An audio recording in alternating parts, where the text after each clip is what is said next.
Hello সবাইকে। আজকে আপনাদের সাথে শেয়ার করব একটা ব্লাউজ পিসের কাজ। তো তন্দ্রাচ্ছন্নে সবাইকে স্বাগতম। আজকের ভিডিওতে একটা ব্লাউজ পিসের কাজ শেয়ার করছি, যেটা আমার জামদানির সাথে ছিল। যদিও আমি ব্লাউজ পিস খুব একটা করে থাকি না, একটু ঝামেলা হয়ে যায়। বাট তারপরেও যদি ক্রেতার ডিমান্ড থাকে, তো অন ডিমান্ডে হচ্ছে যে ব্লাউজ পিসের কাজগুলো আমাদের করতে হয়। সো এই কাজটা ছিল সেই ব্লাউজ পিসের, যেখানে ক্রেতা ডিমান্ড করেছিলেন যে আর তাকে একটা ব্লাউজ পিসের কাজ করে দিতে হবে। সো এটা একটা শাড়ির সাথে ছিল। যদিও আমি ব্লাউজ পিসের যে কালারটা, এটা হচ্ছে হালকা লেমন কালার, খুব সুন্দর একটা কালার, খুব আই সুদিং। কিন্তু দেখা গেল যে এটার কালারটা ক্যামেরাতে আমি পুরোপুরি টোটালি উঠে আনতে পারিনি।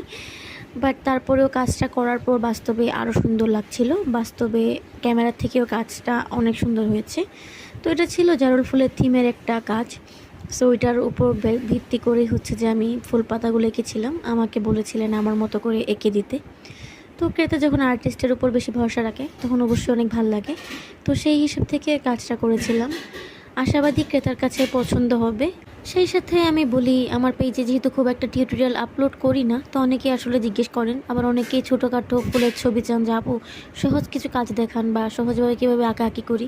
আমি যেহেতু কোনো ধরনের কোর্স করাই না, বা আমি কোনো ধরনের কোর্স ফিও নিই না, আমি যতটুকু পসিবল আমার ভিডিওতে আমি শেয়ার করি আমার কাজের ধরন। বাদ বাকি কে কীভাবে কাজ করবে, এটা আসলে তার নিজের রুচির উপর ডিপেন্ড করে। সো এই উপর ভিত্তি করে আমি কাজটা শেয়ার করলাম। কিন্তু চেষ্টা করবেন কাজ যাতে কপি না হয়, কারো কাজ কপি না করেন। নিজের মতো করে কাজ দেখুন, শিখুন। শেখা অবশ্যই অনেক ভালো জিনিস, কিন্তু কারো কাজ নিয়ে যাবেন না। নিজের মতো করে কাজ করতে পারলে সেটা আরও বেশি সুন্দর হয়, এবং আইডিয়া নিয়ে তারপর হচ্ছে নিজের মতো করে একটা জিনিস গুছিয়ে ফুটিয়ে তুলতে পারলে সেটা আরও বেশি সুন্দর লাগে। তো আজকের মতো ভিডিওটি এই পর্যন্তই। আশা করছি আপনাদের কাছে পছন্দ হবে। খুব শীঘ্রই আমরা আরও কিছু নতুন কালেকশন নিব, যেগুলোর কাজ চলছে। সো আপনাদের সামনে অনেক ক্রিয়েশন দেখানো হবে।